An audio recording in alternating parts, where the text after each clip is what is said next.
প্রভাত চৌধুরীর অর্ধাঙ্গিনী হয়ে তুমি অর্ধনগ্ন অবস্থায় ঘুরে বেড়াচ্ছ, তাও আবার কলেজ ভর্তি মানুষের ভেতরে। How dare you! ঝাঁঝালো গলায় কথাটা বলল প্রভাত চৌধুরী। পূর্ণতা কলেজ মাঠে বন্ধুদের সাথে গোল হয়ে বসে ঝালমুড়ি খাচ্ছিল, পরনে ব্লু জিন্স আর সাদা টপস। প্রভাতকে দেখে বন্ধুদের মাঝ থেকে উঠে দাঁড়ালো। প্রভাত আবারও ঝাঁঝালো কণ্ঠে বলল, আগামীকাল থেকে তোমার কলেজ আসা বন্ধ। আবার পারমিশন ছাড়া এখন থেকে তুমি বাসা থেকে এক পাও বাড়াতে পারবে না। নাও গো। কথাগুলো বলেই পূর্ণতার হাত খুব শক্তভাবে চেপে ধরল। কলেজ ভর্তি মানুষের ভিড়ে বন্ধুদের সামনে এমন ব্যবহারে অপমানে থমথমে হয়ে এলো পূর্ণতার মুখের অবয়ব। চারিদিক থেকে মানুষ তার দিকে তাকিয়ে আছে। লজ্জায় মাথা হেঁট হয়ে যাচ্ছে তার। আশেপাশে তাকিয়ে দেখে পুরো কলেজের সমস্ত স্টুডেন্ট তাদের ঘিরে দাঁড়িয়ে আছে, আর সবাই পূর্ণতার দিকেই তাকিয়ে আছে। পূর্ণতা জানে এই মুহূর্তে প্রভাতকে কিছু বলেও লাভ নেই, কারণ প্রভাতকে সে খুব ভালোভাবেই চেনে। পৃথিবীর কোনো কিছুরই তোয়াক্কা সে করে না। তাকে কেউ বাধা দিতে আসলে এখানেই শেষ করে দিবে।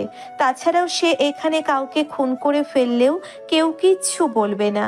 এগিয়ে এসে কেউ জিজ্ঞেস করবে না কেন মারছে, কারণ প্রভাত এখানকার সম্ভ্রান্ত চৌধুরী পরিবারের ছেলে। তার বাবার কথায় পুরো এলাকা চলে। প্রভাত তীক্ষ্ণ বুদ্ধিবৃত্তিক মানুষ। সবাই বলে চৌধুরী বংশের ভবিষ্যৎ কর্ণধার। যুগ যুগ ধরে প্রভাতের 14 পুরুষ এলাকায় রাজত্ব করে আসছে। পূর্ণতা প্রভাতেরই চাচাতো বোন। প্রভাতের বাবা ওয়াসিল চৌধুরী একমাত্র ভাতিজিকে তার একমাত্র ছেলের বউ হিসেবে রেখে দিতে চান। প্রভাতের বয়স এখন 30, বিয়ের জন্য উপযুক্ত বয়স। এ মাসেই বিয়ের দিন তারিখ ঠিক করা হয়েছে, অথচ পূর্ণতার প্রভাতকে পছন্দ নয়। সে কোনোভাবেই প্রভাতকে বিয়ে করতে চায় না। এ কারণে প্রভাতের অপছন্দের প্রতিটি কাজ করে চলেছে। চারিদিকে মানুষ দেখে প্রভাত চোয়াল শক্ত করে বলল, তুমি কি ভালোভাবে যাবে নাকি অঙ্গল দঙ্কা করতে হবে?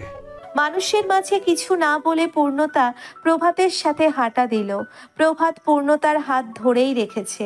গাড়ির কাছে গিয়ে প্রভাত গাড়ির দরজা খুলে দাঁতে দাঁত চেপে বলল, ওঠো। পূর্ণতা এইবার অগ্নি চোখে প্রভাতের দিকে চাইল। রাগে চোখ দুটো ক্রমশ ছোট হয়ে আসছে তার। এতক্ষণ মানুষের মাঝে ছিল বলে কিছু বলতে পারেনি। দাঁতে দাঁত চেপে খুব জোরে প্রভাতের হাত ঝাড়ি মেরে বলল, ছাড়ুন আমার হাত। কোন সাহসে আমার হাত ধরেছেন? আমার হাত ধরার কোনো রাইট আপনার নেই। প্রভাত ভ্রুকুচকে খানিকটা অবাকের ন্যায় পূর্ণতার তেজ দেখছে। পূর্ণতা আবারও বলল, আমি অর্ধনগ্ন হয়ে কলেজে আসি বা পুরা নগ্ন হয়ে আসি, সেটা একান্তই আমার ব্যক্তিগত ব্যাপার। আপনি কেন বারবার আমার পার্সোনাল ব্যাপারে নাক গলাতে আসেন? কাল থেকে এর চেয়ে ছোট পোশাক পরে কলেজে আসবো, দেখি আপনি কি করতে পারেন। পূর্ণতার কথা শুনে প্রভাত নিঃশব্দে হাসল। ঠোঁটের কোণে তীক্ষ্ণ হাসির ছড়াছড়ি। সেই হাসি নিয়ে পূর্ণতার দিকে ঝুঁকে বলল, ওয়াও, গ্রেট! নগ্ন থাকতে চাও? No problem, I promise. পূর্ণতা, বিয়ের পর যদি তুমি দিন রাত 24 ঘন্টাও নগ্ন থাকতে চাও, আমি বাধা দেব না। এইটুকু বিশ্বাস তুমি রাখতে পারো। বলেই প্রভাত ভয়ঙ্কর এক দুষ্টু হাসি হাসল। পূর্ণতার চোখ যেন কপালে উঠল। প্রভাত ঠোঁট কাটা স্বভাবের, মুখ দিয়ে অশ্রাব্য ভাষায় গালিগালাজ করে বন্ধুদের সাথে এটাও জানে, কিন্তু যে সে এত অসভ্য এটা জানা ছিল না। পূর্ণতা ছানা পড়া চোখে প্রভাতের দিকে তাকিয়ে বলল, আপনার কি এক বিন্দুও লজ্জা শরম নেই? আমি না আপনার চাচাতো বোন? আমাকে এসব বলতে আপনার লজ্জা করে না? প্রভাত আবারও ভ্রু কুঁচকে বলল, চাচাতো বোন, বাট চাচাতো বউ তো নও, বউ তো আপন। সো মাঝ রাস্তায় দাঁড়িয়ে সিন ক্রিয়েট করো না। বাসায় চলো, রুমে বসে না হয় খোলামেলা ডিসকাস করবো মিসেস অর্ধাঙ্গিনী। আমি এখনো আপনার অর্ধাঙ্গিনী হইনি প্রভাত চৌধুরী, তাই আমার নামের আগে মিসেস শব্দটা জুড়ে দিলেই আমি আপনার অর্ধাঙ্গিনী হয়ে যাব না। প্রভাত তাচ্ছিল্যের সুরে হাসল। পূর্ণতার দিকেই দৃষ্টি অনড় রেখে শার্টের স্লিপ গোটালো। স্লিপ গোটানো শেষে পূর্ণতার কপালে আঙ্গুল দিয়ে স্লাইড করতে করতে মাথায় হালকা গোতা মেরে বলল, একটা কথা, তোমার ওই ছোট্ট মাথায় খুব ভালোভাবে ঢুকিয়ে নাও। তোমার এই 4 আঙ্গুল কপালে জীবনসঙ্গী হিসেবে প্রভাত চৌধুরীর নামটাই লেখা হয়ে গিয়েছে। এর আর কোনো নড়চড় হবে না মিসেস পূর্ণতা চৌধুরী। কঠিন গলায় কথাটা বলল প্রভাত।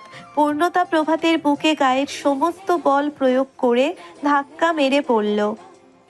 আপনি ভাবলেন কিভাবে আপনার মতো একজন জঘন্য মানুষকে আমি বিয়ে করব? আমি চিরকুমারী থাকবো, তবুও আপনাকে বিয়ে করব না। পূর্ণতার ধাক্কায় প্রভাতের একটুও হেলদোল হলো না। একজন সুঠাম দেহের অধিকারী পুরুষকে কি আর পূর্ণতার নরম হাতের ধাক্কায় নড়ানো যায়? পূর্ণতার ধাক্কায় প্রভাত তাচ্ছিল্যের স্বরে আবার হাসল। নিমেষেই আবার চোয়াল শক্ত করে বলল, নিজেকে কি ভাবো তুমি, বিশ্বসুন্দরী নাকি মহারানী ভিক্টোরিয়া? তোমার চেয়ে 1000 গুণ সুন্দরী মেয়ে প্রভাত চৌধুরীর পায়ে এসে পড়ে থাকে। তোমার চেয়ে 1000 গুণ সুন্দরী সুন্দরী গার্লফ্রেন্ড রিজেক্ট করেছি শুধুমাত্র তোমাকে বিয়ে করব বলে। ভেবো না তোমার রূপে আমি পাগল। শুধুমাত্র বাবার কথা রাখতেই বিয়েটা করছি। বাবার কথা রাখতে অন্য একজনের গার্লফ্রেন্ড বিয়ে করতে চান? কে কার গার্লফ্রেন্ড?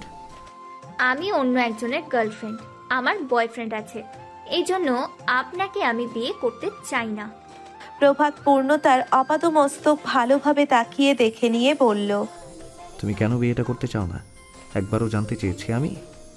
তুমি চাও আর না চাও বিয়েটা আমার সাথেই হচ্ছে তোমার। পূর্ণতা পরের উত্তরটা আরো দ্রুত দিল। তার সন্তান আমার পেটে, আমি 2 মাসের প্রেগনেন্ট। প্রভাত আশেপাশে তাকালো, দ্রুত পূর্ণতাকে পাচা কোলে তুলে নিল। পূর্ণতা হাত পা ছোড়াছুড়ি করতে করতে বলল, আরে কি করছেন? প্রভাত সেসব কথার কোনো উত্তর দিল না। পূর্ণতাকে গাড়িতে বসিয়ে সোজা দরজা লাগিয়ে দিল গাড়ির দরজা লক করে নিজেও গাড়িতে গিয়ে বসলো। প্রভাতের হাত গাড়ির স্টিয়ারিংয়ে। পূর্ণতা গাড়ির দরজা খোলার চেষ্টা করতে করতে প্রভাতের দিকে তাকিয়ে বলল, আপনি শুনলেন আমি প্রেগনেন্ট, তাও বিয়ে করবেন আমাকে? প্রভাত এইবার পূর্ণতার দিকে তাকালো। পূর্ণতার দিকে খানিকটা ঝুঁকে ভ্রু নাচিয়ে নাচিয়ে বলল, আর ইউ প্রেগনেন্ট? অবশ্যই। উত্তরটা অবশ্যই হবে না? হ্যাঁ হবে। ওই তো হ্যাঁ। প্রভাত আচমকা পূর্ণতার পেটে হাত দিয়ে বলল, বাচ্চা কি আজকাল পুরুষদের চেহারা দেখে দেখে হচ্ছে নাকি কিছু বুঝলাম না। দেশ উন্নত হচ্ছে কিন্তু বাচ্চা হওয়ার সিস্টেম বদলে গেল কবে? কোনো চ্যানেলেও তো দেখলাম না যে পুরুষের চেহারা দেখে দেখে এখন থেকে বাচ্চা হবে। পূর্ণতা প্রভাতের হাত সরিয়ে দিয়ে বলল, চরিত্রহীন। চরিত্র হরণ করলাম কখন? একটা অবিবাহিত মেয়ের পেটে হাত দিচ্ছেন, অন্যের বাচ্চার মাকে জোর করে বিয়ে করতে চাইছেন, এসব কি? তুমি অন্যের বাচ্চার মা হলেও আমার সমস্যা নেই, কারণ আপাতত আমার বাচ্চা নেওয়ার কোনো ইচ্ছে নেই। বাচ্চাটা হলে যার সন্তান তার কাছে ফেরত দিও। মানে তোমাকে আমি ছোটবেলা থেকে দেখছি। বাবা যতই বলুক তোমার চরিত্রের সমস্যা থাকলে কখনো বিয়ে করতাম না। আর তুমি কি ভাবো তোমার কোনো খোঁজ আমি রাখি না? এইভাবে আমাকে অত্যাচার না করে একেবারে খুন করে ফেলুন। প্রভাত পূর্ণতার গালে আঙ্গুল ছুঁয়ে বলল, তোমার প্রতিটা পশমের খোঁজ খবর রাখি। তুমি আমার অর্ধাঙ্গিনী হবে, জীবনের অর্ধেক অঙ্গের অধিকারিণী। তোমাকে খুন করলে আমার জীবনের পুরোটাই লস আর লস। এর চেয়ে বরং তুমি আমায় খুন করে দাও, জীবন ধন্য হোক। ডাইনিংয়ে বসে ব্যবসায়িক আলাপ আলোচনা করছে ওয়াসিল চৌধুরী এবং ওয়াজেদ চৌধুরী।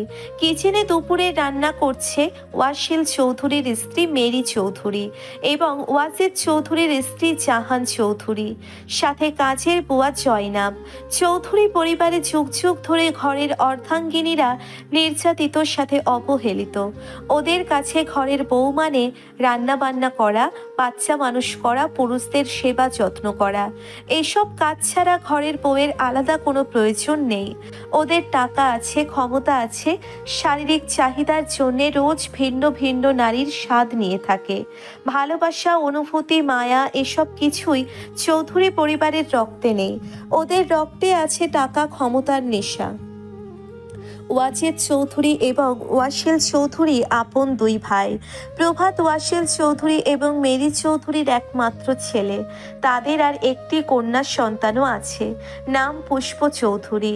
পূর্ণতা ওয়াজেদ চৌধুরী এবং জাহান চৌধুরীর একমাত্র মেয়ে। দিনের পর দিন চৌধুরী বংশের সব বউদের প্রতি অত্যাচার দেখে পূর্ণতা ঘৃণা করে চৌধুরীদের। নিজের বাবা চাচার প্রতি তীব্র ক্ষোভ আর ঘৃণা। দিনের পর দিন নিজের মায়ের প্রতি অমানবিক অত্যাচার দেখেছে পূর্ণতা। অশ্রাব্য ভাষায় গালিগালাজ দেখেছে। মধ্যরাতে নিজের মাকে ঘরের বাইরে বের করে দিয়ে বাইরের নারী এনে ঘরে রেখেছে, আবার ভোর হবার আগেই তাদের বিদায় দিয়ে দিয়েছে। পৃথিবীতে নারীরা সব পারলেও নিজের স্বামীর ভাগ অন্য কাউকে দিতে পারে না। নিজের স্বামীর সাথে অন্য কোনো নারীকে তারা সহ্য করতে পারে না, অথচ এই কষ্টটাই সহ্য করছে দিনের পর দিন পূর্ণতার মা।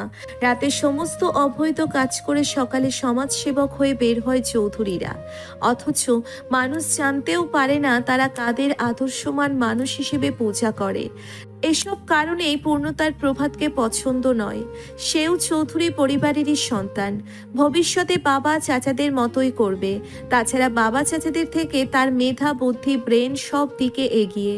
এই তো মাস দুয়েক আগের কথা, বাড়িতে পূর্ণতার বিয়ের কথাবার্তা হচ্ছিল। ছেলেটা পেশায় ইঞ্জিনিয়ার। কথাবার্তার মাঝে হঠাৎ প্রভাত তার বাবা ওয়াসিল চৌধুরীকে ডেকে আড়ালে নিয়ে গেল। আড়ালে নিয়ে কি বলল সে কথা কেউ জানে না। ওয়াসিল চৌধুরী ফিরে এসে সোফায় বসলেন, সবার উদ্দেশ্যে বললেন, পূর্ণতার বিয়ে কোথাও হবে না। পূর্ণতার বিয়ে হবে প্রভাতের সাথে। ওয়াজেদের আর কোনো সন্তান নেই, একমাত্র মেয়েকে দূরে বিয়ে দিয়ে থাকবে কিভাবে? তার চেয়ে বরং প্রভাতের সাথে বিয়ে হলে সারা জীবন মেয়েকে কাছে পাবে। ওয়াসিল চৌধুরীর হঠাৎ এমন প্রস্তাবে বাড়ির সবাই অবাক হলো, কেননা চৌধুরীরা নিজের আত্মীয় স্বজনের মাঝে বিয়ে শাদী পছন্দ করে না। এমনকি আগে পরে নিজেদের ভিতর কোনো বিয়ে শাদী হয়নি। বিশেষ করে ওয়াসিল চৌধুরী এটা সবচেয়ে বেশি অপছন্দ করেন। এই তো কিছুদিন আগে ওয়াসিল এবং ওয়াজেদ চৌধুরীর একমাত্র বোন শাইলা তার নিজের ছেলের জন্য পূর্ণতাকে চেয়েছিল। ওয়াসিল চৌধুরী সবার আগে বাধা দিয়েছেন তার ছেলে যেন এ বাড়িতে আর পা না রাখে যতদিন পূর্ণতার বিয়ে হয়। তাছাড়াও নিজের বোনকে কটাক্ষ করে অনেক কথা শুনিয়েছেন। সে বেঁচে থাকতে নিজেদের আত্মীয় স্বজনদের মাঝে কোনো বিয়ে শাদী হবে না, অথচ আজ সে নিজেই নিজের ঘরের ভিতরে ছেলে মেয়ের বিয়ের কথা বলছেন। হঠাৎ এমন সিদ্ধান্তের আগা গোড়া কেউ খুঁজে পেল না। চরম অবাক হয়ে সবাই যে যার মুখের দিকে তাকালো। ওয়াজেদ চৌধুরী অবাক চোখে বড় ভাইয়ের দিকে তাকিয়ে বলল, ভাই তুমি এসব কি বলছো? ওয়াসিল চৌধুরী গম্ভীর কণ্ঠে বললেন, কেন, তোর কোনো আপত্তি আছে প্রভাতের সাথে পূর্ণতার বিয়ে দিতে? ওয়াজেদ চৌধুরী মাথা নিচু করে বলল, না ভাই, তুমি যে সিদ্ধান্ত নেবা সেটাই আমি মাথা পেতে নেব।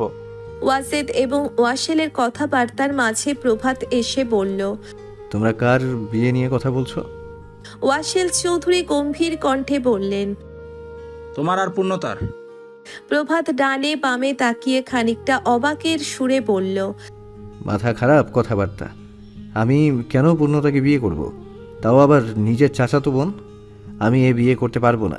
ওয়াসিল চৌধুরী কঠিন কণ্ঠে বললেন, আমি যখন সিদ্ধান্ত নিয়েছি তোমার আর পূর্ণতার বিয়ে হবে, তার মানে বিয়ে হবে, এর কোনো নড়চড় হবে না। প্রভাত তার মায়ের দিকে তাকালো, বিড়বিড় করে বলল, বাবা এখানেও রাজনীতি করছে। ওয়াসিল চৌধুরীর স্ত্রী মেরি চৌধুরী এইবার সাহস করে মুখ খুললেন। ওয়াসিল চৌধুরীকে বললেন, আপনি না নিজেদের ভেতরে বিয়ে শাদী পছন্দ করেন না? তাহলে আপনার বোন শায়লার সাথে অমন বাজে ব্যবহার করেছিলেন কেন? নিজেদের ভেতর যদি পূর্ণতার বিয়ে দিতেই হয় তাহলে শায়লার ছেলে সজলের সাথেই দিন। ছেলেটা পূর্ণতাকে অনেক পছন্দ করে। ওয়াসিল চৌধুরী রেগে মেগে উঠে দাঁড়ালেন, অগ্নি চোখে মেরির দিকে তাকালেন, ঝাঁঝালো কণ্ঠে বললেন, তোরে বলতে বলেছি কার সাথে পূর্ণতার বিয়ে দিলে ভালো হবে আর কার সাথে বিয়ে দিলে ভালো হবে না।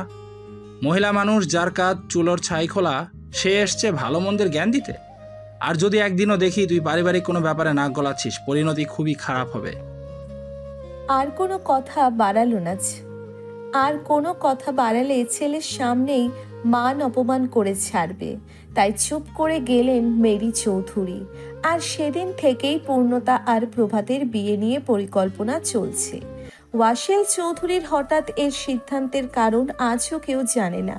দুপুরে পূর্ণতার হাত শক্তভাবে চেপে ধরে প্রভাত বাসায় ফিরল। ডাইনিং এই ওয়াসেল এবং ওয়াজেদ চৌধুরী বসে আছেন। প্রভাতকে এভাবে বাড়ির ভিতরে প্রবেশ করতে দেখে ওয়াজেদ এবং ওয়াসেল চৌধুরী দুজনেই উঠে দাঁড়ালেন। তারা কেউ বুঝতে পারছে না ঘটনা কি ঘটেছে। প্রভাত এত রেগে আছে কেন? ওয়াসেল চৌধুরী এবং ওয়াজেদ চৌধুরী দুজনেই এগিয়ে গেলেন। ওয়াজেদ চৌধুরী ছেলের রক্ত চবার মতো চক্ষু দেখে বুঝতে পারলেন প্রভাত অনেক রেগে আছে। মুখের অবস্থা থমথমে। রান্নাঘর থেকে জয়নাব বাইরে উকি মেরে বলল, আপা, কিছু একটা গন্ডগোল পেকেছে। প্রভাব বাবা বাইরে থেকে পূর্ণতার হাত ধরে নিয়ে আসছে। মেরি এবং চাহান দুজনেই রান্নাঘর থেকে উকি দিয়ে দেখছে কি ঘটেছে বাইরে। ওয়াসেল চৌধুরী কৌতূহলী মুখে প্রশ্ন করলেন। প্রভাত পূর্ণতার হাত ঝাড়ি মেরে ছেড়ে দিয়ে বলল, আগামীকাল থেকে পূর্ণতা আর কলেজ যাবে না। কলেজ যাওয়া ওর টোটাল অফ। পূর্ণতার আগে থরথর করে কাঁপছে। রাগী চোখে তাকিয়ে আছে প্রভাতের দিকে। ওয়াসেল চৌধুরী বললেন, কলেজে না গেলে লেখাপড়া কিভাবে করবে? প্রভাত পূর্ণতার দিকে তাকিয়ে বলল, ওর প্রতিটা সাবজেক্টের জন্য আলাদা আলাদা টিচার রেখে দেব। বাসায় এসে পড়িয়ে যাবে, বাইরে গিয়ে লেখাপড়া করা লাগবে না। ওয়াসেল চৌধুরী বললেন। কিন্তু কেন, হয়েছে কি? প্রভাত পূর্ণতার আপাত মস্তক আর একবার চোখ বুলিয়ে নিয়ে বলল, ও যতদিন না শালীন পোশাক পরবে ততদিন বাইরে যেতে পারবে না। কেন, পোশাকে কি সমস্যা? প্রভাত ওর বাবা চাচার দিকে তাকিয়ে বলল, কারণ তোমাদের মতো ভদ্রলোকের অভাব নেই রাস্তাঘাটে। তারা সুন্দরী মেয়ে দেখলে, এ ধরনের পোশাক পরা দেখলে শকুনের মতো নজর দিয়ে তাকিয়ে থাকে। কথাটা যেন ওয়াজেদ চৌধুরীকে উদ্দেশ্য করেই বলল প্রভাত। ওয়াজেদ চৌধুরীর মুখ কাছুমাছু হয়ে গেল। ওয়াসেল চৌধুরী বললেন, সে কথা পূর্ণতাকে বুঝিয়ে বললেই তো হয়ে যায়। প্রভাত ওয়াজেদ চৌধুরীর দিকে তাকিয়ে চোয়াল শক্ত করে বলল, চাচা, আপনার মেয়েকে বোঝান, খুব ভালো করে বুঝান, ও যেন এই ধরনের পোশাক আর না পরে। ওয়াজেদ চৌধুরী পূর্ণতার দিকে তাকিয়ে বলল, তুমি এ ধরনের পোশাক আর পরবে না। প্রভাত যা বলে তাই শোনো। পূর্ণতার রাগে থরথর করে কাঁপতে কাঁপতে বলল, কেন আমি এ ধরনের পোশাক পরবো না? আর কেন প্রভাতের কথা শুনবো? কারণ প্রভাতের সাথে 2 দিন পরে তোমার বিয়ে হবে। প্রভাত তোমার স্বামী হবে, তাই প্রভাতের পছন্দ মতোই তোমাকে চলতে হবে। প্রভাতের কথাতে তোমাকে উঠতে হবে আর বসতে হবে। পূর্ণতা তেজি কণ্ঠে বলল, আপনি ভাবলেন কি করে আমার মায়ের জীবনটা যেভাবে কেটেছে আমার জীবনটাও সেভাবে কাটবে? আমার মাকে আপনি আপনার পায়ের নিচে রেখেছেন, আর এখন চাইছেন আমাকে প্রভাতের পায়ের নিচে রাখতে? আমি কোনো দিন প্রভাতের কথায় উঠবও না আর বসবও না। প্রভাতের একটা কথাও আমি কোনোদিন শুনবো না। এ বংশের অর্ধাঙ্গিনী নামে কাজের মহিলা নিয়ে আসে। কাজের মহিলারও একটা সম্মান থাকে, কিন্তু এ বংশের বউদের এই সম্মানটুকুও নেই। জীবনে প্রথমবার পূর্ণতা ওয়াজেদের মুখের উপর কথা বলল। ভয়ে যে সামনে আসতো না তার এমন সাহস দেখে ওয়াজেদের চারদিক কেমন ভূমিকম্পের মতো কাঁপতে থাকলো। বাড়ির মেয়ে বউরা মাথা নিচু করে থাকবে, যা বলা হবে তাই মাথা পেতে নিবে, এটাই নিয়ম ওয়াজেদের কাছে। কিন্তু আজ মুখের উপর তর্ক করাই রাগ মাথায় উঠল ওয়াজেদের। গায়ের সমস্ত বল প্রয়োগ করে পূর্ণতার ডান গালে থাপ্পড় মারল। আর এক গালে থাপ্পড় মারতে যেতেই প্রভাত ওয়াজেদের হাত ধরে ফেলল। শক্তভাবে ওয়াজেদের হাত চেপে ধরে ঝাড়ি মেরে হাত ছাড়ল। ওয়াজেদ প্রভাতের বাড়িতে দুপা পিছিয়ে গেল। আরেকটু হলে হাতই ভেঙে যেত। রান্নাঘর থেকে মেরি, জাহান, জয়নাব অবাক চোখে তাকিয়ে দেখছে। প্রভাত তো এমন ছেলে নয়, সে তার বাবা চাচার সাথে কোনোদিন কোনো বেয়াদবি করেনি, তবে আজ কেন এমন করলো? ওয়াসিল স্তব্ধ হয়ে ছেলের চোখের দিকে তাকিয়ে আছে, এখনই যেন ভস্ম করে দিবে সব কিছু। ওয়াসিদ বুঝতে পারল না প্রভাতের এমন ব্যবহারের কারণ। সেও স্তব্ধ হয়ে তাকিয়ে রইল। প্রভাত পূর্ণতার দিকে দৃষ্টি মেলে সেই দৃষ্টি ওয়াসিদের দিকে নিক্ষেপ করে বলল, আপনি কোন সাহসে ওর গায়ে হাত তুলেন চাচা? আমি আপনাকে বুঝাতে বলেছি, শাসন করতে বলিনি। ও 2 দিন পরে আমার স্ত্রী হবে। আমার স্ত্রীর সম্মান এত ঠুনকো নয় যে যে কেউ এসে গায়ে হাত তুলবে। ও আপনার মেয়ে হতে পারে, কিন্তু ওর গায়ে হাত তোলার অধিকার আপনার নেই। আপনি আপনার স্ত্রীর সাথে যে ব্যবহার করেন সেই ব্যবহার ভুলেও আমার স্ত্রীর সাথে করার চেষ্টা করবেন না, তাহলে পরিণাম খুব খারাপ হবে। আপনার জায়গায় যদি অন্য কেউ হতো, আমি তার হাত দুটো কেটে পাপটি দিয়ে কুচি কুচি করে শকুন দিয়ে খাইয়ে দিতাম। একটা কথা সবাই কান খুলে শুনে রাখো, পূর্ণতা আমার স্ত্রী হবে, তাই শাসন করতে হলে আমি করব, অন্য কেউ নয়। পূর্ণতা আর এক সেকেন্ডও দাঁড়ালো না, কাঁদতে কাঁদতে উপরে চলে গেল। দোতলায় দাঁড়িয়ে আছে পুষ্প আর ওদের দাদি। পূর্ণতার সাথে পুষ্প আর দাদি পূর্ণতার রুমে প্রবেশ করলো। প্রভাতের এহেন কথা শুনে বাড়ির সবাই চোখ কপালে উঠল। এ যেন অন্য এক প্রভাত। এই প্রভাতকে কেউ চিনে না। বাবা চাচার সাথে এ ধরনের ব্যবহার তো প্রভাত আগে কখনো করেনি। চৌধুরী বংশের কোনো ছেলে তো নিজের বউ নিয়ে এত সিরিয়াস না, নিজের বউকে এত সম্মান দিয়ে কথা বলে না। সবার মনের আঙিনায় একটাই প্রশ্ন উকি দিচ্ছে, প্রভাত কি তাহলে পূর্ণতাকে ভালোবাসে? সে তো এই বিয়ে তার বাবার কথা রাখতে বিয়ে করতে রাজি হয়েছে। জাহানের মুখে মৃদু হাসি ফুটল। সে তো তার মেয়ের জন্য এমন ছেলেই চেয়েছিল, তার মতো যেন সারা জীবন অসম্মান নিয়ে বাঁচতে না হয় তার মেয়েকে। এক বিছানায় উপুর হয়ে পূর্ণতা কাঁদছে, কান্নায় বুক ভেঙে আসছে তার। ছোটবেলা থেকে মানসিক শান্তি বলে কিছুই সে পায়নি। একটু বুঝতে শেখার পর থেকে ভেবেছে বড় হয়ে সে এই নরক থেকে পালাবে, কোনো রাজকুমার এসে তাকে উদ্ধার করবে, তারপর নিজের মাকে এখান থেকে নিয়ে যাবে, মায়ের শেষ বয়সে অন্তত প্রশান্তি দিবে। কিন্তু বড় হতে না হতেই সে পথও বন্ধ হয়ে গেল। বিয়ে নামক পবিত্র বন্ধন নিয়ে যে স্বপ্ন এতদিন দেখেছে তা বৈশাখের কাল বৈশাখীর মতো লণ্ডভণ্ড হয়ে গেল। পরিবার হলো মানসিক শান্তির প্রথম স্তর। পরিবারে অশান্তি হলে ঘরে বাইরে কোথাও কোনো কাজে মন বসে না। মা বাবার ঝগড়ার ফলে সন্তানের মনে বিরূপ একটা প্রভাব পড়ে। সন্তানরা মানসিকভাবে ভেঙে পড়ে। তারা ছোটবেলা থেকে মানসিক বিকাশ ঘটাতে পারে না। পরিবারের সুখ শান্তি বেশিরভাগ ক্ষেত্রে নির্ভর করে পরিবারের একজন পুরুষের উপর। পুরুষ যদি নারীকে একটু বোঝে, স্ত্রীকে দাসী মনে না করে, অর্ধাঙ্গ মনে করে, তাহলেই সংসারে সুখ শান্তিতে টইটুম্বুর থাকে। পূর্ণতার গোটা জীবন গেল শান্তির আফসোস করতে করতে। এত টাকা পয়সা তো তার লাগবে না। একটা হত দরিদ্র পরিবারে জন্ম হলেও যদি একটু সুখ পেত তবুও পূর্ণতা কোনো আফসোস করত না। সুখের অভাবে যে পড়েছে তার কাছে টাকা তুচ্ছ ব্যাপার, কারণ সে জেনে গিয়েছে টাকায় কোনোদিন সুখ পাওয়া যায় না। সুখ পাওয়া যায় একজন ভালো জীবন সঙ্গী পেলে। কাঁদতে কাঁদতে চোখে ঝাপসা দেখেছে পূর্ণতা, হেঁচকে উঠে গিয়েছে। পূর্ণতার পাশেই বসে আছে প্রভাতের ছোট বোন পুষ্প আর ওদের দাদি। পুষ্প খুব শান্ত শিষ্ট একটা মেয়ে, পূর্ণতার চেয়ে 1 বছরের বড় হবে। পুষ্প পূর্ণতার মাথায় হাত বুলাতে বুলাতে বলল, আর কাঁদিস না পূর্ণ, কেঁদে কি কোনো লাভ আছে? আমাদের কপালটাই তো এমন খারাপ, দেখিস না আম্মু আর চাচি আম্মা সারা জীবন এভাবে কেঁদে কেঁদে জীবন কাটালো। পূর্ণতা বিছানা ছেড়ে উঠে বসেই পুষ্পকে জড়িয়ে ধরল। কান্নার মাত্রা আরো খানিক বেড়ে গেল। কান্না চড়ানো গলায় বলল, আমি মুক্তি চাই আপু, এই নরক থেকে আমি মুক্তি চাই। আম্মু আর চাচি আমার মতো এমন জীবন আমি চাই না। কলেজে যাই দামি ফোন নিয়ে, দামি পোশাক পরে, দামি গাড়িতে করে। মানুষ আমাদের দেখে আফসোস করে। ওদের মতো বিলাসবহুল সুন্দর জীবন যদি আমাদের হতো, অথচ ওরা জানে না আমরা ওদের দেখে আফসোস করি। ওদের মতো কম টাকা থাকুক, কিন্তু সুখী একটা জীবন পেতাম যদি। পুষ্প একটা ভারী নিঃশ্বাস ছেড়ে বলল, কেউ কারোর জায়গায় সুখী নেই, আমরা বাইরে থেকে মানুষকে সুখী মনে করি। পুষ্প এবং পূর্ণতার দাদি চোখ গরম করে ওদের দুই বোনের দিকে তাকিয়ে আছে। রাগে যেন ফুঁসছে। মুখ ঝামটা দিয়ে উত্তর দিল, তোরা দুই বোন এমন ভাব করছিস যেন তোদের মা চাচিদের ওপর জুলুম করা হয়। দুটোই তো ফকিরের মেয়ে, গায়ের চামড়া একটু ভালো দেখে এমন রাজপ্রাসাদের বউ হতে পেরেছে। ঠ্যাংয়ের উপর ঠ্যাং তুলে খাচ্ছে সারা জীবন, একটা কাজকর্ম নেই। এ বাড়িতে বিয়ে হওয়ার জন্য 14 পুরুষের সংসার চলে যাচ্ছে। পুষ্প মোলায়েম কণ্ঠে বলল, বাবা আর চাচা যে ব্যবহার করে তার চেয়ে না খেয়ে থাকা ভালো। দাদি আবার ফোঁস করে উঠে বললেন, কি ব্যবহার করে রে? পুরুষ মানুষ হলো সংসারের রাজা, আর মহিলারা ঘরের দাসী।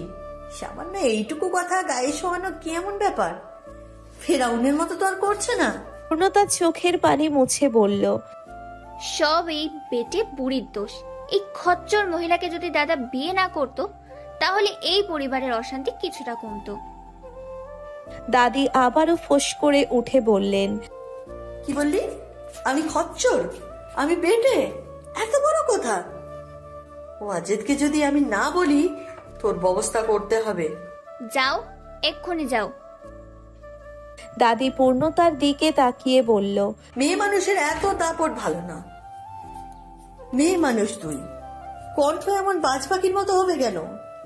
আয়নায় গিয়ে দেখ, এক গালে 5 আঙুলের দাগ বসেছে, আর এক গালে না বসা পর্যন্ত শান্তি হচ্ছে না। পুষ্প বরাবরই শান্ত শিষ্ট আর বিনয়ী, রাগ হলেও শান্ত কণ্ঠেই কথা বলে। পুষ্প শান্ত কণ্ঠে বলল, দাদি, আমরা না তোমার ছেলের সন্তান? তুমি আমাদের সাথে কেমন ব্যবহার করো? মানুষের দাদিকে দেখি পুতনিদের নিয়ে কত হাসি আনন্দ করে, তুমি সারাক্ষণ আমাদের সাথে কর্কশ ভাষায় কথা বলো।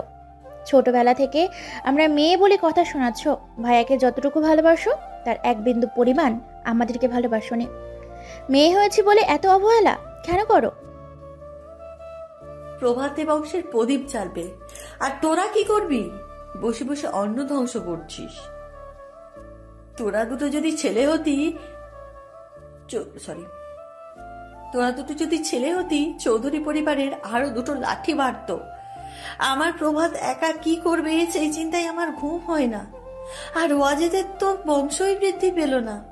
ছেলেটার নাম বলার মতো কেউই আর এই পুরীতে থাকবে না। পূর্ণতা সবসময় তেজি স্বভাবের, সে পুষ্পের মতো শান্ত শিষ্ট ভদ্র নয়, কথা পড়লেই উত্তর দেয়।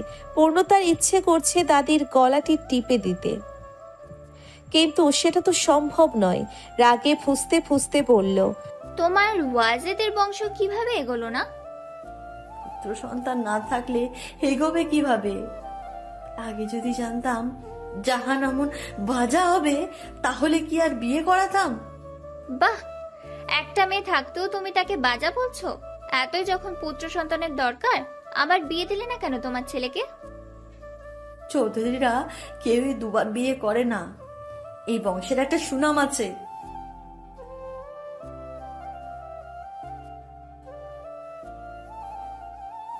তুই কিন্তু মুখ সামলে কথা বলবি পূর্ণতা, খুব বুলি ফুটেছে তোর মুখে। প্রভাতের সাথে তোর বিয়ে হোক, বলবো চাপা ভেঙে সোজা করতে। পুষ্প মৃদু হেসে বলল, দাদি, চৌধুরীদের রীতিনীতি কিন্তু এইবার পাল্টে যাবে বলে মনে হচ্ছে। ভাইয়া মনে হয় না কোনোদিন তার বউয়ের গায়ে হাত তুলবে। ওর শরীরে চৌধুরী বংশের রক্ত বইছে, সময় হলে ঠিকই বংশের পরিচয় দেবে। পূর্ণতা বলল, তোমার কি মরণের ভয় নেই? কোথায় নিজের ছেলেদের বুঝিয়ে সংসারের শান্তি রক্ষা করবা, সেটা না করে তাদের উস্কে আরো অশান্তি সৃষ্টি করেছো। এখন আবার পুতার পিছনেও লেগেছো। তুই কি বলতে চাস? এই সংসারের অশান্তি আমি করছি? তুমি ছাড়া আর কে করেছে? একটা কথা মনে রেখো, তোমার যা কুকীর্তি ছেলের বউরা দেখবে বলে মনে হচ্ছে না। বিছানায় পড়লে গু খেয়ে মরতে হবে। আর যদি প্রভাতের সাথে আমার বিয়ে হয়েই যায়, আমার আর প্রভাতের মাঝে নাক গলাতে আসলে সোজা বৃদ্ধাশ্রমে রেখে আসবো। দাদির চোখ কপালে উঠল। এক বাড়িতে এত বড় কথা কেউ তাকে আগে বলেনি, তার মুখের উপর কেউ কথা বলে না। এত বড় কথা প্রথমবার কেউ বলল। ঝাঝালো কণ্ঠে বলল, কি বললি তুই? এত বড় কথা? তোর বিচার আর যদি ওয়াজেদ না করে, এবারই আমি আর থাকবো না। যাও বুড়ি, কালকে তোমাকে বিয়ে করে দেখো। এই যুগ হলে কেউ ফিরেও তাকাতো না। যে সেটা মহিলা তুমি, আর যে বেটে মানুষ তুমি। পুষ্প চিমটি কেটে বলল, আর খাপাস না। দাদি চলে গেলে পূর্ণতা পুষ্পকে বলল, আচ্ছা আপু, দাদি এমন কেন? উনিও তো মেয়ে হয়ে মেয়েদের হিংসে করে কেন? কেন সারা জীবন নিজের ছেলেদের উস্কানিমূলক কথা বলে? পুষ্প পূর্ণতাকে খুব আদর করে, বোঝা যায় না ওরা 2 মায়ের পেটের সন্তান। পূর্ণতার মাথায় হাত বুলিয়ে মোলায়েম কণ্ঠে বলল, উনিও দাদার পায়ের নিচেই থাকতো। আগের যুগের মানুষ লেখাপড়া জানে না, উনি যে কালচার মেনে এসেছে ওই কালচারকেই বিশ্বাস করে। তবু আপু, আরো অনেক অশিক্ষিত মুরব্বী মানুষ আছে, তারা তো অমন নয়। দুনিয়াতে ভালো আর খারাপ মানুষের যুগে যুগে জন্ম নিবে। জানি না আমাদের দাদি কেন এমন হলো। দাদি কিন্তু একটা কথা ঠিকই বলেছে বাপু, প্রভাত ভাই চৌধুরী বংশের ছেলে, দিন শেষে সেও বাবা চাচার মতোই হবে। পুষ্প হেসে বলল, ধুর পাগলি, আমি ভাইয়ার মাঝে অন্যরকম কিছু দেখেছি। আমার মনে হয় ভাইয়া তোকে ভালোবাসে পূর্ণতা। বাবা চাচাদের কোনো গুণাবলী ভাইয়ার মাঝে নেই। কি যা তা বলছো? ভালোবাসবে কেন? সে তো চাচার হুকুম মানতে বিয়ে করছে। আমার মনে হচ্ছে কিছু একটা রহস্য রয়েছে। আমাদের যা দেখাচ্ছে আমরা তাই দেখছি, কাহিনী হয়তো ভিন্ন। কেন আপু? তুই দেখ, সজল ভাই তোকে পছন্দ করে, বাবা নিজেদের মাঝে বিয়ে শাদী পছন্দ করে না বলে ফুপিকে কত কথা শোনালো। এদিকে হুট করেই ভাইয়ের সাথে তোর বিয়ের ঘোষণা করে দিল। কাহিনী তো কিছু আছে। কাহিনী হলো আমাকে নিয়ে রাজনীতি চলছে এই পরিবারে, বিয়ে নামক রাজনীতি।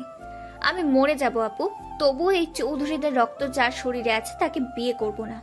আমার ঘৃণা হয়, কেন আমি এই পরিবারে জন্ম নিলাম? কেন নিলাম আপু? আমাদের কপাল এমন ছিল রে পূর্ণতা। দুপুরে পূর্ণতা খাবার খেলো না, শুয়ে শুয়েই মন খারাপ করে কাটিয়ে দিল। জাহান অনেক সাদাসাদি করেও পূর্ণতাকে খাবার খাওয়াতে পারেনি। একমাত্র মেয়ের মুখের দিকে তাকিয়ে এ বাড়িতে থেকে যাওয়া জাহানের। রাতে ওয়াজেদ বালিশ হেলান দিয়ে পা ছড়িয়ে বসে আছে, চোখ মুখ গম্ভীর আর থমথমে। জাহান পা টিপে দিচ্ছে। 2 ঘন্টা হয়ে গিয়েছে একভাবে পা টিপে যাচ্ছে, হাত লেগে এসছে, তবুও পা টিপে যাচ্ছে। জাহানের আজ ভীষণ মন খারাপ, চোখ দিয়ে পানি পড়ছে। ওয়াজেদ খেয়াল করলো জাহানের চোখে পানি। জাহানের মুখের দিকে খানিক সময় তাকিয়ে বলল, তোর চোখে পানি কেন? আবার কি নাটক শুরু হয়েছে? জাহান ফুপিয়ে কেঁদে উঠে বলল, একটাই তো মেয়ে আপনার, মেয়ে ছাড়া আপনার আর কে আছে? আপনি কি তাদেরও দাসী বানায় রাখতে চান? মেয়ের আবার কি হলো? হ্যাঁ, তুই কি সব কিছুতে দাসী দেখতে পাস? প্রভাতের সাথে বিয়ে হবে, এর চেয়ে ভালো ওর জন্য কি হবে? ওয়াজেদ সিগারেট টানছে আর কথা বলছে। আপনার কি ঠিক হয়েছে ওইভাবে মেয়েটার গায়ে হাত তোলা? 5টা আঙ্গুল বসে গেছে, মেয়েটা সারাদিন আজ কিচ্ছু খায়নি। আপনি তো একবার গিয়ে সারতে পারতেন, তাহলে মেয়েটার কষ্ট কমে যেত। বাপ হয়ে একটা থাপ্পড় দিয়েছি, এতে না খেয়ে থাকার কি হচ্ছে? হ্যাঁ, ক্ষুধা লাগলে এমনি খেয়ে নেবে। মেয়েটা খায়নি, আপনি ওর গায়ে হাত দিয়ে কিভাবে খাবার খেলেন? একবারও ভাবলেন না মেয়েটা না খেয়ে কষ্টে আছে? ওয়াজেদ উঠে বসলো।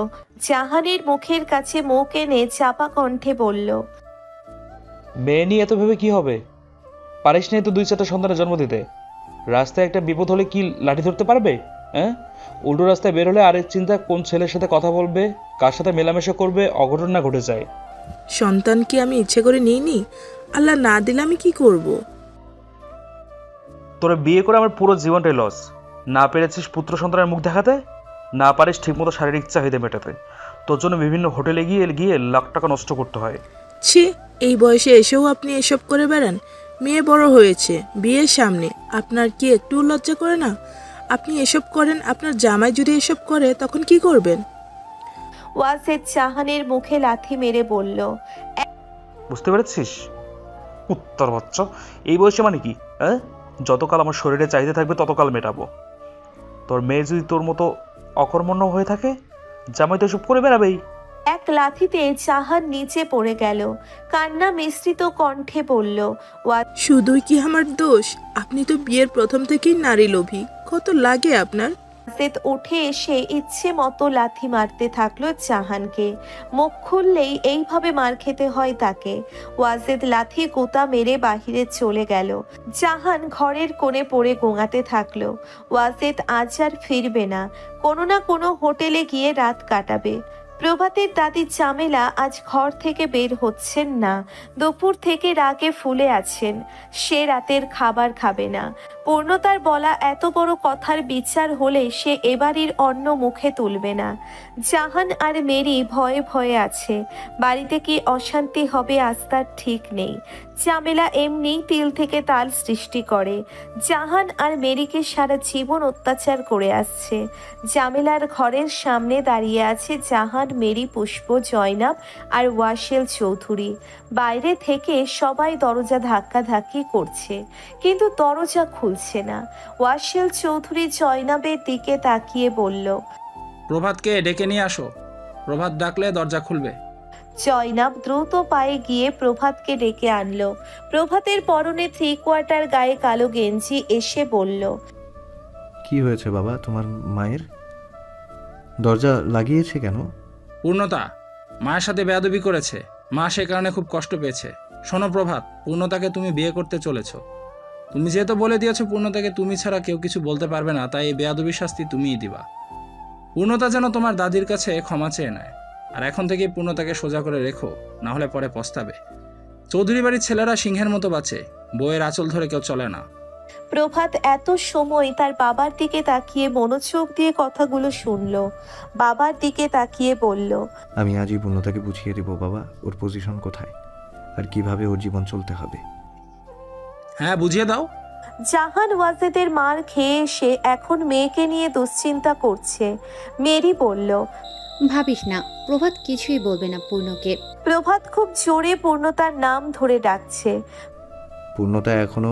পূর্ণতা এখনই দাদির ঘরের সামনে এসো, না হলে ঘরের দরজা ভেঙে তোমাকে বের করে আনবো। পূর্ণতা প্রভাতের কণ্ঠ শুনে রুম থেকে বেরিয়ে এলো। দাদির রুমের সামনে এসে চোখ গরম করে তাকিয়ে বলল, এভাবে হুঙ্কার ছাড়লেন কেন প্রভাত ভাই? এক্ষুনি জানতে পারবে, ওয়েট। প্রভাত দরজায় টোকা দিয়ে ডাকছে। দাদি বেরিয়ে এসো, দেখি কি হয়েছে, এখনই বিচার হবে। জামেলা দরজা খুলে থমথমে মুডে দাঁড়ালো। জামেলা বেশ খানিকটা শর্ট। প্রভাত ঝুঁকে জামেলার মুখের কাছে মুখ নিয়ে বলল, কি হয়েছে তোমার? ঘরের দরজা লাগিয়েছো কেন? পূর্ণতা কি বলেছে তোমাকে? জামেলা পূর্ণতার দিকে তাকিয়ে বলল, বল প্রভাতকে, আমাকে কি বলেছিস? পূর্ণতা কিছুটা ভয় পাচ্ছে। দাদিকে একটু বেশি বলা হয়ে গিয়েছিল। চোখ মুখ কাচুমাচু করে দাঁড়িয়ে আছে। প্রভাত বলল, দাদি তুমি বলো ও কি বলেছে? ওর এত বড় সাহস আমাকে বৃদ্ধাশ্রমে রেখে আসতে চায়। প্রভাত পূর্ণতার দিকে তাকালো। পূর্ণতার ভীত মুখটা দেখে মায়া হলো। পূর্ণতার কাছে এগিয়ে গিয়ে পূর্ণতার ডান হাতের কবজি চেপে ধরে দাদির সামনে এনে বলল, তুমি কি দাদিকে বৃদ্ধাশ্রমে রেখে আসতে চাও? পূর্ণতা মুখ কাচুমাচু করে বলল, না মানে। আরে তুমি ভয় পাচ্ছ কেন? তুমি যদি এই জমেলা বুড়িকে বৃদ্ধাশ্রমে রেখে আসতে চাও তাহলে আমি তোমাকে হেল্প করব। আমি তোমার সাথে এক হয়ে এই বুড়িকে রেখে আসব। তোমার যা ইচ্ছা হবে তুমি তাই করবে। এসব কি বলছেন প্রভাত ভাই? তুমি এই বুড়িকে বৃদ্ধাশ্রমে না রেখে এসে মুখে কেন বলছো বুঝলাম না। এই জন্য তোমার শাস্তি পাওয়া উচিত। জাহান, মেরি, পুষ্প, জয়নাব, ওয়াসেল সবাই হা করে তাকিয়ে রইল প্রভাতের দিকে। তারা এ কোন প্রভাতকে দেখছে? ওয়াসেল চোয়াল শক্ত করে বলল, তুমি এসব কি বলছো প্রভাত? একদম ঠিকই বলছি। তোমার মাকে বাংলা ভাষায় বুঝিয়ে দাও, আমার বউকে যেন ভুলেও কোনোদিন বাজে কথা না বলে। নিজের ছেলের বউদের সাথে যা করেছে আমার বউয়ের সাথে যেন সেসব ভুলেও না করতে যায়। তোমার মাকে আমি বলেছি আমার হয়ে কথা বলতে। আমার বউ আমার পায়ের নিচে থাকবে সে কথা বুঝাতে বলেছি তোমার মাকে। আমার বউ ওয়াসেল এবং ওয়াজেদ চৌধুরীর বউদের মতো পায়ের নিচে নয় মাথার উপরে থাকবে। আমার বউ দাসী নয় বরং রানী হয়ে থাকবে। Mind it. বলেই প্রভাত পূর্ণতার হাত ধরে টানতে টানতে নিয়ে চলে গেল। সবাই অবাক হয়ে তাকিয়ে রইল প্রভাতের দিকে। চৌধুরী বংশে এ কোন প্রভাতের জন্ম হলো? এই বংশে ইতিপূর্বে বউ নিয়ে এত বাড়াবাড়ি তো কোনো ছেলে করেনি। জাহানের ঠোঁটের কোণে হাসি ফুটল। তবে কি তার মেয়ের জীবনটা এই চৌধুরী বাড়িতেই রানীর মতো করে কাটবে? আমার হাত ছাড়ুন, ছাড়ুন বলছি। আপনাকে না বলেছি আমাকে স্পর্শ করবেন না আপনি। পূর্ণতা রুক্ষ কণ্ঠে কথাটা প্রভাতকে উদ্দেশ্য করে বলল। প্রভাত পূর্ণতার কথায় কোনো হেলদোল প্রকাশ করল না। চুপচাপ পূর্ণতার হাত চেপে ধরে নিয়ে যাচ্ছে। কোথায় নিয়ে যাচ্ছে পূর্ণতা সেটা আন্দাজ করতে পারছে না। যেদিন থেকে প্রভাতের সাথে তার বিয়ের কথাবার্তা শুরু হয়েছে সেদিন থেকে প্রভাতের স্পর্শ বিষাক্ত লাগে তার কাছে। চৌধুরী পরিবারের কোনো ছেলের সাথে তার বিয়ে হবে ভেবেই তার শরীর ঘৃণায় রেড়ে করছে। পূর্ণতা হাত টানাটানি করছে প্রভাতের থেকে নিজেকে ছাড়ানোর জন্য, কিন্তু পারছে না। পুরুষালী হাতের শক্ত বাঁধন থেকে কি চাইলেই মুক্তি পাওয়া যায়? প্রভাত হাত ছাড়ছে না দেখে পূর্ণতা বুদ্ধি করে বসে পড়ল। যাতে প্রভাত তাকে টানতে টানতে নিতে পারে। পূর্ণতা আকস্মিক বসে পড়ায় প্রভাতের চলন্ত পা দুটো থেমে গেল, কারণ বসা একজন মানুষ যদি তার সম্পূর্ণ বল প্রয়োগ করে মাটি কামড়ে পড়ে থাকে, তার হাত ধরে টেনে নেওয়া সম্ভব নয়। প্রভাত পূর্ণতার হাত ছাড়ল না। হাত ধরা অবস্থায় পূর্ণতার দিকে ঘুরে দাঁড়ালো, গম্ভীর দৃষ্টিতে তাকালো পূর্ণতার দিকে। চোখের দৃষ্টি তীক্ষ্ণ, পূর্ণতার দু চোখের দৃষ্টি জুড়ে বিরক্তির ছড়াছড়ি। সে ভয়ঙ্কর রকমের বিরক্ত চাহনিতে তাকিয়ে আছে প্রভাতের দিকে। প্রভাত কিছুক্ষণ গম্ভীর দৃষ্টি স্থির রাখলো, কিন্তু তাতেও পূর্ণতা উঠল না। এবার গম্ভীর কণ্ঠে বলল, উঠে দাঁড়াও পূর্ণ, সোজা আমার সাথে চলো, না হলে তোমাকে এভাবে টান দিলে তোমার হাত ছিঁড়ে যাবে। তুমি ভালোভাবেই জানো আমার গায়ের শক্তি কোনো কালেই কম ছিল না, আজও নেই। পূর্ণতা বিরক্তি ভরা চাহনি নিয়ে তাকিয়ে বলল, উঠবো না আমি। কোথায় নিয়ে যাচ্ছেন এত রাতে আমাকে? প্রভাত খানিকটা ঝুঁকলো, পূর্ণতার মুখের কাছে মুখ আনলো। আচমকা পূর্ণতার গালের সাথে গাল মিশিয়ে একটা আলতো ঘষা দিল। মুখে খোঁচা খোঁচা দাড়ি গজিয়েছে প্রভাতের। পূর্ণতা দাড়ির খোঁচায় কিছুটা ব্যথা পেল।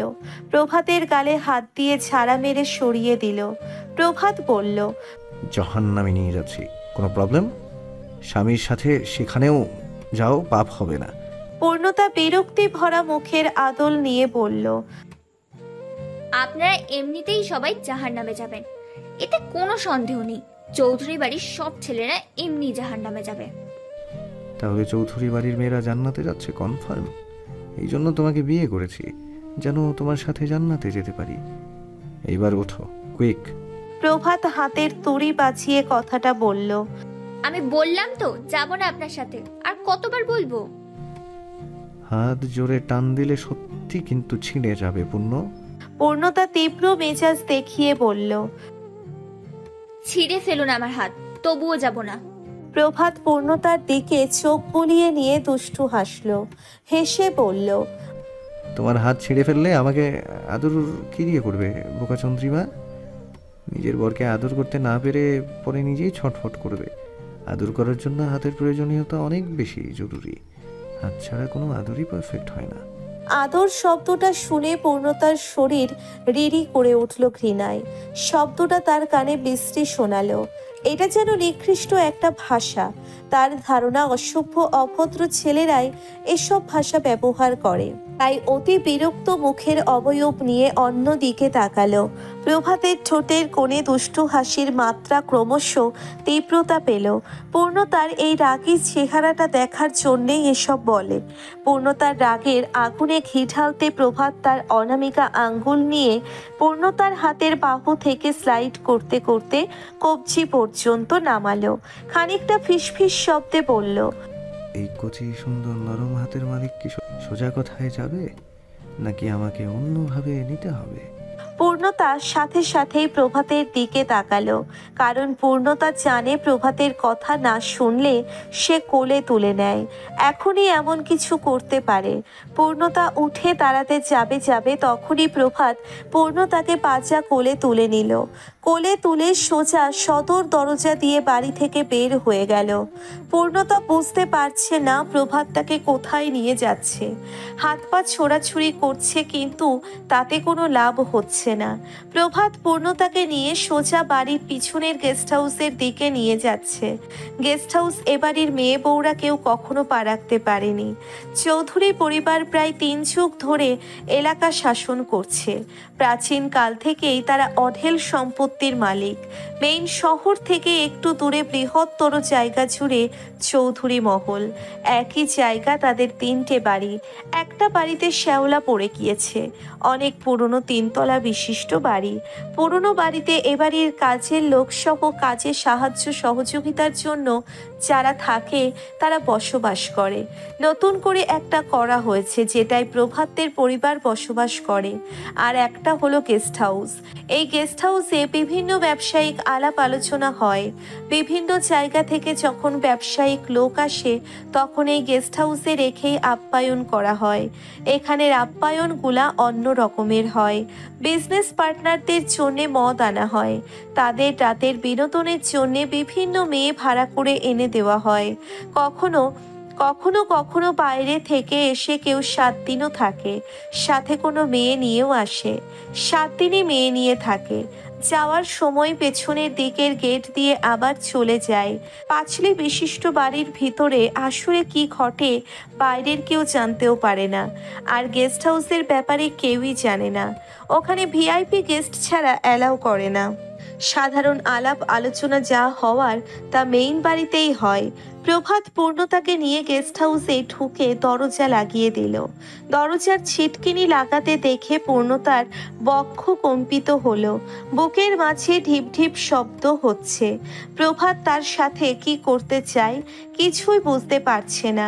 প্রভাত পূর্ণতাকে একটা বেডরুমে নিয়ে গেল, বিছানার উপর বসিয়ে দিয়ে নিজেও বসলো, হাতের কবজি ভাঁজ করে বলল, উফ, হাত ব্যথা হয়ে গিয়েছে। এইটুকুন মেয়ে তুমি, ওয়েট তো কম না। দুশ্চিন্তায় পূর্ণতা পাগল হয়ে যাচ্ছে। প্রভাত এত রাতে তাকে কি উদ্দেশ্যে নিয়ে এলো? খানিকটা নার্ভাস কণ্ঠে বলল, আপনি আমাকে এখানে কেন এনেছেন? কেন বুঝতে পারছো না? আমি জানি তো চৌধুরী বংশের ছেলে আপনি, চরিত্র কিভাবে ভালো হবে? প্রভাত ফ্লোরে হাঁটু গেড়ে বসলো, পূর্ণতার দিকে গভীর দৃষ্টি নিক্ষেপ করে তাকালো। পূর্ণতার চোখের তারা চিকচিক করছে, কালো মণি দুটোতে ভয়ের ছাপ। ফর্সা ছিপছিপে গড়নের গোলগাল দেখতে মেয়েটা। প্রভাতের গায়ের রঙও ফর্সা, লম্বা সুদর্শন দেখতে। প্রভাতের পূর্ণতার দিকে তাকিয়ে থাকতে ইচ্ছে করছে একদমই অকারণে। পূর্ণতা আবার বলল, আমাকে এখানে কেন এনেছেন? প্রভাত শীতল কণ্ঠে বলল, মন ভরে দেখবো বলে। জীবনে দেখেননি আমাকে? দেখেছি, কিন্তু মন ভরে দেখার সুযোগ পাইনি। প্রভাত খেয়াল করলো পূর্ণতার গালে হালকা লাল দাগ এখনো আছে। কিছুক্ষণ পূর্ণতার গালের দিকে তাকিয়ে থেকে আকস্মিক পূর্ণতার গালে হাত রাখলো। পূর্ণতা সাথে সাথে কেঁপে উঠল, বুকের মাঝে ঢিপ ঢিপ শব্দ বেড়ে গেল।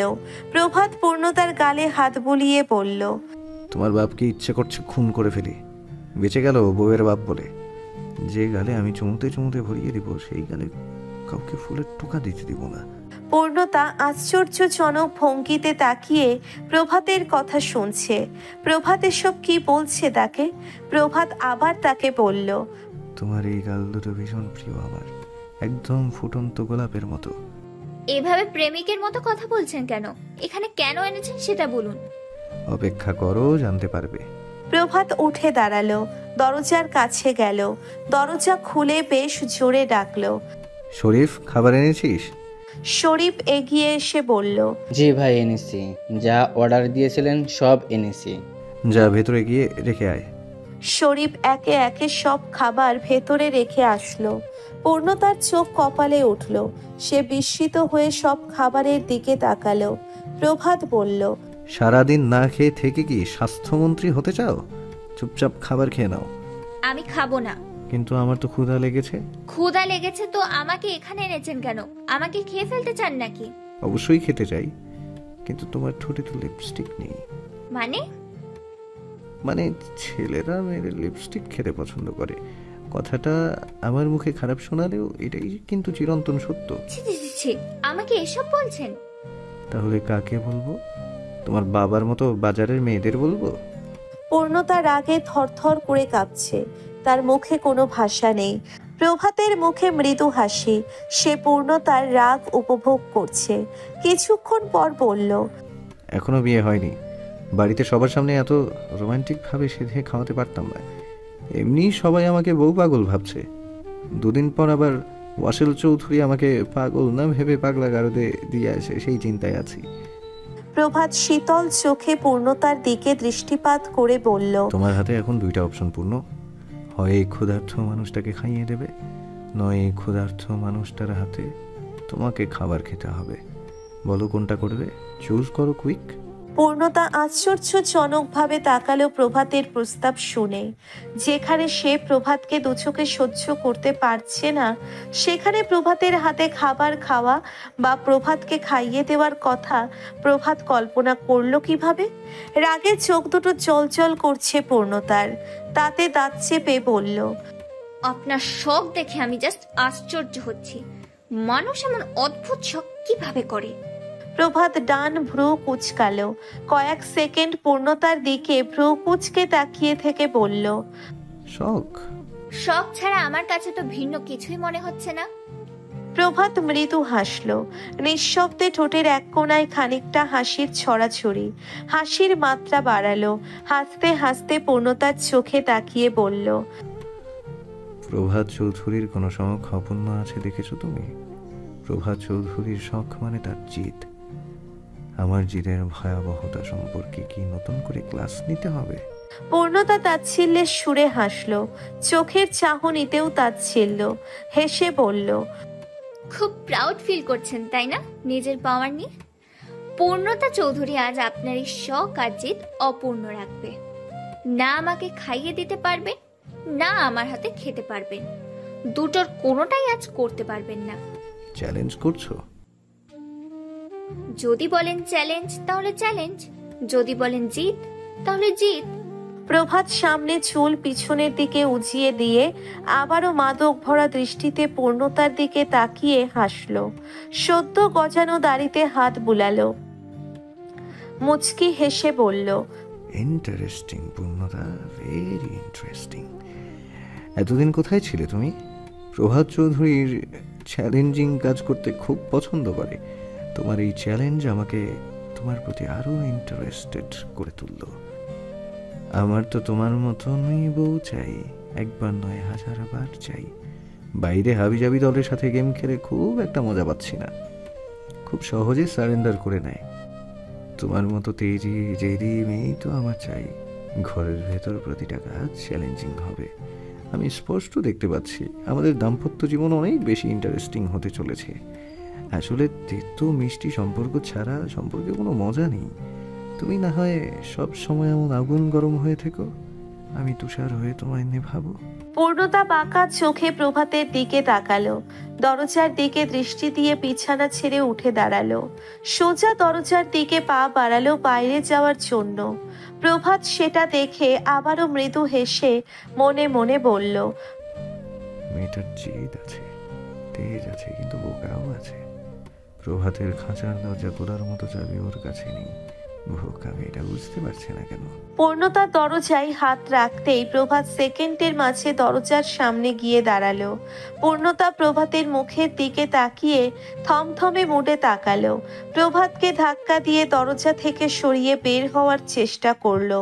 প্রভাতের মতো বলিষ্ঠ দেহের অধিকারী একজন মানুষকে কি ওইভাবে ধাক্কা দিয়ে সরানো যায়? প্রভাত পূর্ণতার বোকামিগুলো দেখছে আর হাসছে। হাসতে হাসতে পূর্ণতার হাত ধরে টান মারল। সেই হাঁচকা টানে পূর্ণতা প্রভাতের বুকে গিয়ে পড়ল।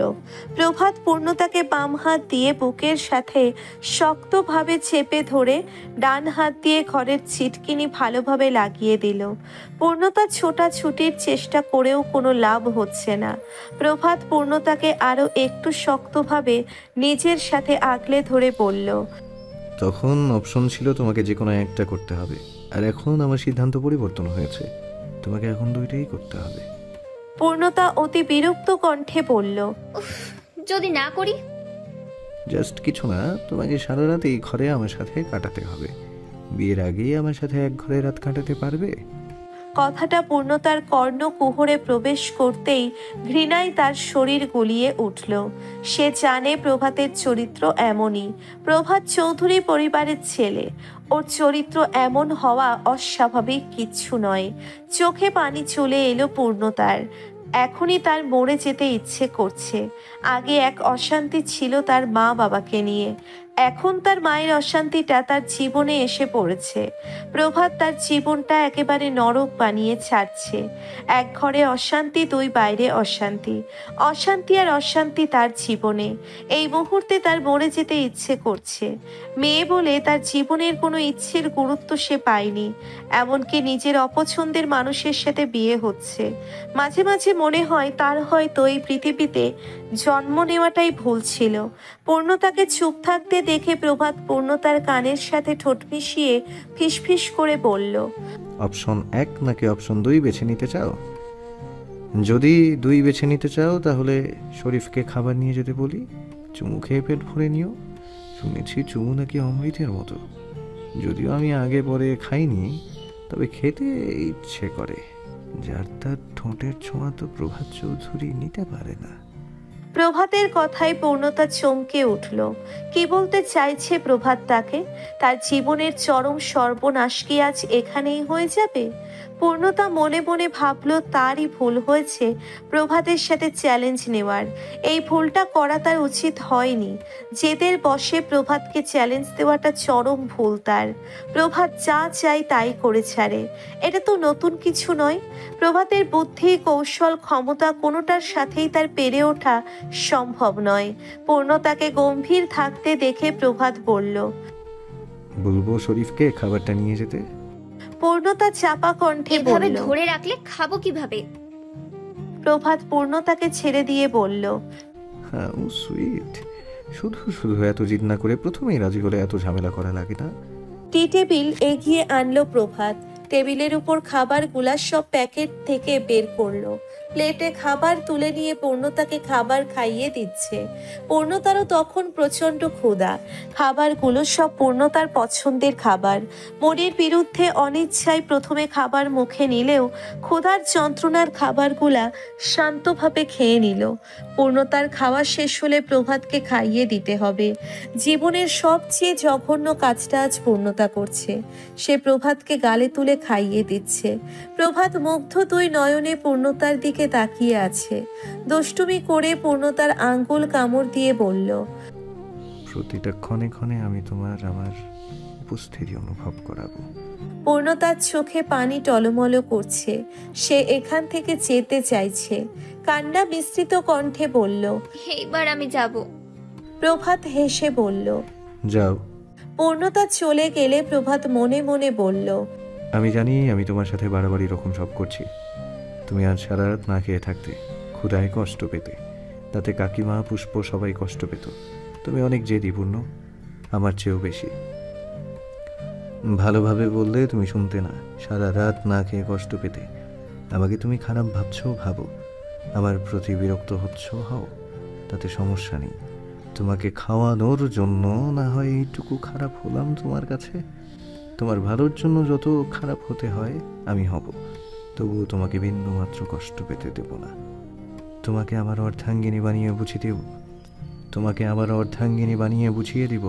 চৌধুরী বংশের রীতি কখনো অর্ধাঙ্গিনীকে পায়ের নিচে রাখা নয়, মাথায় তুলে রাখতেও তারা জানে। তোমার চোখে আর মনে চৌধুরী বংশের প্রতি যে ঘৃণা, যে খারাপ ধারণা, সেই ধারণার পরিবর্তন করতেই তোমাকে বিয়ে করা। না হলে এত প্রেশার দিয়ে জোর করে তোমাকে বিয়ে করতাম না। যে মুখে বলেছ চৌধুরীদের বংশে বউদের প্রতি ভালোবাসা নেই, একই মুখে বলবে চৌধুরীরা বউদের যেমন ভালোবাসতে পারে পৃথিবীর আর কোথাও এত ভালোবাসা নেই। পূর্ণতা ফিরে আসার কিছুক্ষণ পরেই প্রভাত শীষ দিতে দিতে বাড়ির ভিতর প্রবেশ করলো। ওয়াসিল চৌধুরী রাগে ফুঁসছেন, বারান্দা দিয়ে পায়চারি করছেন, অপেক্ষা করছেন প্রভাতের জন্য। প্রভাত বাড়িতে পা রাখতেই বললেন, দাঁড়াও প্রভাত। প্রভাত দাঁড়ালো, তার বাবার দিকে তাকালো। ওয়াসিল চৌধুরী বললেন, গেস্ট রুমে পূর্ণতাকে নিয়ে কেন গিয়েছিলে? জানো না ওটা আমাদের বিজনেস পার্টনারদের জন্য বিশেষ ঘর। পূর্ণতাও বিশেষ কেউ আমার কাছে। এইভাবে মেয়ে মানুষ পাগল হলে ব্যবসা ধরে রাখতে পারবে না তুমি। প্রভাত তেজি কণ্ঠে বলল, বউও ভালোবাসবো, ব্যবসাও ধরে রাখবো, এক নতুন ইতিহাস তৈরি করে দেখাবো। ধরণীতে রাতের আধার কেটে গিয়ে প্রভাতের আগমন হয়েছে। চৌধুরী বাড়ির আঙিনায় সকাল সকাল হাজির হয়েছে জেলে ফায়েদ উদ্দিন। ফায়েদ নদীতে মাছ ধরে। সারা রাত ধরে যে মাছ পায় ভোরে আগে চৌধুরী বাড়ির আঙিনায় নিয়ে আসে। চৌধুরীরা পছন্দ মতো মাছ নেওয়ার পর ফায়েক মাছ নিয়ে বাজারে যায়। আজও রীতিমতো মাছ নিয়ে এসেছে। মেরি ঘুম থেকে উঠেছে অনেক আগেই, কিন্তু জাহান আজ ঘুম থেকে ওঠেনি। জাহান তো এত দেরি করে না ঘুম থেকে উঠতে। মেরি কিছুটা চিন্তিত হলো। জাহানকে কি সে ডাকবে? বুঝতে পারছে না। কাল রাতে ঘুম হয়নি নিশ্চয়ই, ঘুম ভালো হচ্ছে আজ। জাহানকে ছাড়া সে মাছ কিভাবে বেছে রাখবে বুঝতে পারছে না। কোন মাছ কোন সবজির সাথে যাবে সেটা জাহান ভালো বোঝে। মেরি নিজের ইচ্ছে মতো সব মাছ রাখলো। অন্য দিনের তুলনায় আজ মাছ কম। মেরি ফায়েককে বলল, মাছ এত কম কেন আজ? বেলে মাছ চিংড়ি মাছ নেই কেন? আমার পোলা এসে ঢাকা থেকে, ওর মা আজ সব মাছ বেছে বেছে পোলার জন্য রাখছে। কি করে তোমার ছেলে ঢাকায়? বিসিএস পড়ে, বাংলাদেশের সবচেয়ে বড় পড়া এটা। মেরি হাসলো ফায়েকের কথা শুনে, হেসে বলল, টাকা নেবে না? গত 7 দিনের টাকা আমার পোলা আইব ওর কাছে বুঝাই দিয়েন। আচ্ছা। এইদিকে মেরি পড়েছে চিন্তায়। জয়নাবও আজ আসেনি। মাছ কাটবে কে? সবজিই বা কাটবে কে? জয়নাবই মাছ সবজি মশলা রেডি করে। এইদিকে আবার সবার চা দিতে হবে। মেরি বুঝতে পারছে না একা হাতে কিভাবে কি করবে। জয়নাব এই বাড়িতে নতুন এসেছে কাজের জন্য। 7 দিন হলো কাজে ঢুকেছে। পাশের এলাকাতেই বাসা। সে আজ আসবে না সে কথা তো জানিয়ে গেল না রাতে। মেরি জয়নাবের স্বামীর নাম্বারে ফোন করলো। সে নাম্বারও বন্ধ। মেরি কোনো ঘটনা বুঝে উঠতে পারছে না। সে দোতলায় গেল। জাহান আর ওয়াজিদের ঘরের সামনে দাঁড়ালো। ঘরের দরজা বাইরে থেকে দেওয়া।